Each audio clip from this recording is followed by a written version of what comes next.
How's it going, Kings? He's literally me, bro.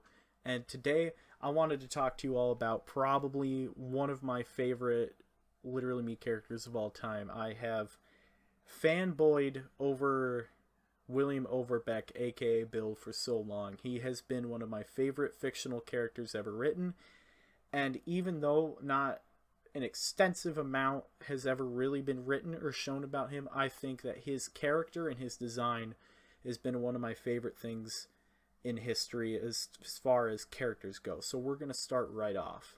All right. So Bill, he's a grizzled veteran. He served 2 tours in the Vietnam War, and he only stopped because of a shrapnel wound to the knee. Later in life, he fought his way through a zombie apocalypse, and then finally ended up in a realm of a mysterious psychotic force known as the Entity. Yeah, Bill has been through a lot, and while Bill is old and ornery, he is a true survivor and a leader of whatever group he's in, while focused on keeping those he cares about safe. Today, we're going to discuss the story and the character of Bill, and find out why Bill is literally us. Bill served 2 terms in the Vietnam War. While not much is known about exactly what he did, Bill was in the U.S. Special Forces, and was one tough son of a bitch that does not leave anyone in his squad behind. In the Dead by Daylight cutscene for Bill, he was seen carrying a wounded soldier on his back while under heavy gunfire from the enemy. When a U.S. airstrike is too danger close, it kills all the enemies and the rest of his squad, leaving only Bill alive. Not being one to let his teammates suffer, Bill quickly draws his sidearm and puts his dying comrades down, before sinking onto the jungle floor and lighting his cigarette. Whether from this encounter or a different one, Bill sustained a knee injury that forced him to be honorably discharged from the U.S. military. Bill began a normal life, but he hated it. Here in his normal life, there was no exciting war to fight, and since Bill had no family or friends, there was no one for him to help or to keep safe. Bill spent his life as a vagabond, where he traveled around and worked mundane, dead-end jobs. One day, Bill went into a veterans hospital for a routine surgery. While inside, an attending asked if he was expecting any family at the hospital, at which point Bill looked at him and told him to fuck off. Now obviously, that doctor was a cringe virgin and didn't understand how lonely Sigma males like Bill or I operate. Then, the attending asked Bill to not smoke in the hospital, at which point Bill told him again to go fuck off. As the surgery began, the doctors put that anesthesia tube thing, whatever the fuck it is, over Bill's mouth, and he was put half to sleep as it started. As he began to black in and out of consciousness, one of the doctors turned zombie mode, and while blacking in and out of consciousness from the anesthesia, Bill manages to kick that zombie doctor's head into paste, jump up, run away, shoulder ram a steel door down, steals a bone saw, and then proceeds to fight his way through the now zombie-infested streets, alone, until he gets back to his apartment. That's the level of badass you deal when you think of Bill. Now, when he gets back to his apartment, Bill opens up a trunk he keeps safe. Inside is an old photograph of him and his old Special Forces buddies. He also has his old uniform from the war, and an M16A2 he casually keeps for home defense, just as the Founding Fathers intended, because Bill is based like that. Memes aside, this shows Bill has a fondness for his past. The fact that he keeps his Vietnam War memorabilia safe and ready to view at a moment's notice means Bill longingly thinks of that time in his life, and he wishes to be at war with his comrades again, to have purpose and have direction in his life again. This is also evidenced by the fact that, after immediately donning his uniform and grabbing his rifle, Bill kicks down the front door of his apartment and literally starts going Vietnam vet on all the zombies. Motherfucker turned from falling asleep from anesthesia to let's fucking go in a matter of like 10 minutes. Again, this is the level of badass Bill is on. Anyways, after 2 weeks of massacring zombies, Bill finds and teams up with 3 survivors named Zoe, Francis, and Lewis. Bill grows fond of them.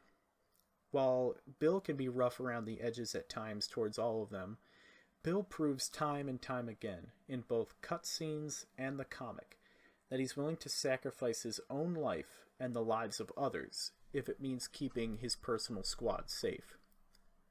After the events of the main game in Left 4 Dead 1, Bill and the gang are taken to a military base where the military hopes to run tests on them to find a cure. Obviously, that doesn't work out, and the 4 survivors escape, along with a doctor. Except the doctor was a virgin loser who skipped leg day, and he couldn't keep up. As the other 4 hopped onto a train, the doctor couldn't keep up, and he was eaten by zombies. Bill refused to stop the train even when Zoe asked him to, because he didn't want to put his real family, his real squad, at risk for the doctor that they were trying to escape with. Zoe gets mad at Bill for literally the rest of Bill's life, but he just ignores it because she's a woman and they do that sometimes. Anyways, the epilogue DLC for Left 4 Dead ends with Bill sacrificing himself so that the other 3 can live safe and happy lives on an island in the Keys. This isn't quite the end of Bill, but it's just about the end for him. He was added as a survivor to Dead by Daylight, where he spends the rest of his days completing repetitive, mundane tasks while having endless killers to fight and friends to save. While this might sound bad to some, Bill is finally at home in the realms of Dead by Daylight. Now, I don't think there will ever be any more story for Bill, and to be honest, I'm content with the ending that we do have for Bill. After a life of solitude and loneliness, Bill spent his final days protecting people he cared about, and after his final sacrifice was too great, he now spends an eternity fighting monsters and saving allies, which, although this was specifically designed to break people's wills, it seems to be the one thing that brings Bill joy. It's the one thing that gives him purpose. With the story of Bill on the table, let's shore up some interesting facts about him, and then we'll end on the final discussion. Why he's literally us. Alright, so here's some Bill facts. Although working dead-end jobs his whole life, Bill seems to have picked up some skills along the way. In the Sacrifice comic, Bill is able to start and drive a train, and in the Sacrifice DLC, he tells his fellow survivor Lewis that he's a pro at fishing and that he can make Lewis a pro at fishing as well. Bill has blue eyes and white hair. The comic released by Valve shows that when he was younger, Bill had red hair. But the cutscene released by Behavior and Dead by Daylight shows Bill having black hair. Now, it doesn't really matter which one you decide to believe, because you only ever play as Bill while he's a geezer, but it's my headcanon that Bill had the red hair because Valve games can usually tell a good story, and Dead by Daylight is usually like really bad and fucktarded with its storytelling, I'm not gonna lie. Anyways, Bill is always seen smoking his cigarettes. If you look closely at his pack of cigs, it's called Romero's. This is a reference to George A. Romero, the daddy of zombie movies, and thus by extension, zombie games. In Left 4 Dead, Bill's cigarette is always lit, and it only goes out when he dies. In Dead by Daylight, Bill's cigarette is always lit by the campfire, but it's always out in the middle of a game. This is probably a balancing choice, as a lit cigarette would make you stand out in DBD's background when you're trying to hide from the killers. Bill stands out in both his games that he features prominently in. In both Left 4 Dead and Dead by Daylight, he is easily the oldest survivor. In Left 4 Dead, he is the leader of his group, and the only survivor whose last name we know, and the only survivor who canonically dies. In Dead by Daylight, Bill is tougher than the other survivors. When he's wounded, Bill doesn't run around groaning in pain like the rest of the cast. Instead, Bill just begins coughing. This is probably from 40 to 50 odd years of smoking catching up to him. Whenever you down him, Bill won't constantly scream in pain like the others, but softly groans, as if he's more confused than in pain.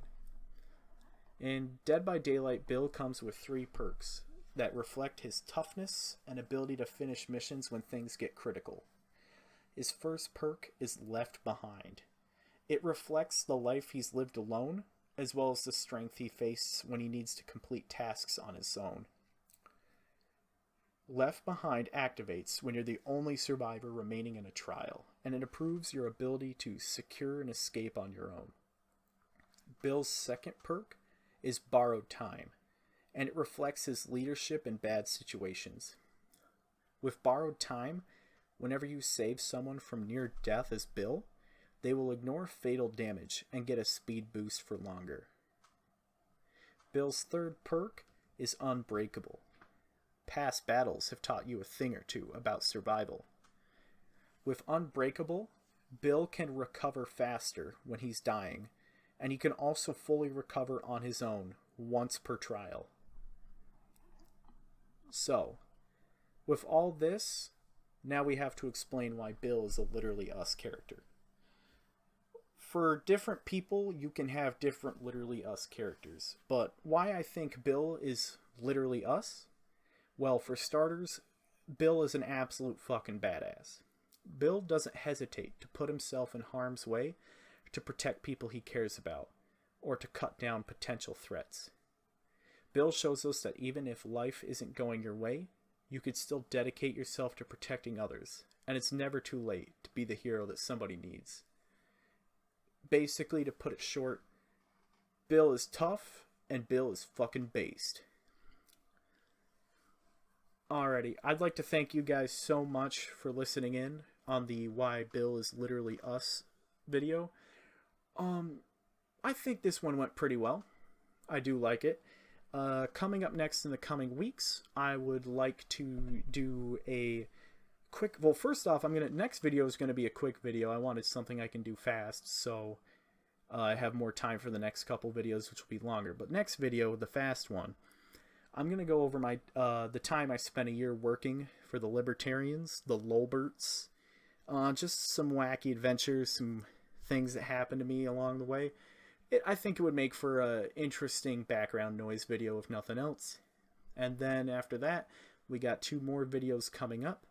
Both I'm probably going to have to sort of film at the same time, but one of them is going to be why Nick Valentine from Fallout 4 is Literally Us. And then the other one is going to be, can you beat Fallout 4 as Patrick Bateman? I can't wait to see you guys then. And as always, I hope you kings have a great day. Don't forget to do all that cringe shit that all the YouTubers tell you to do. Subscribe. Comment down below if you like the video, like it. If you think the video is fucking trash, dislike it. Tell me what you thought of it down below. And I hope you guys all have a great day.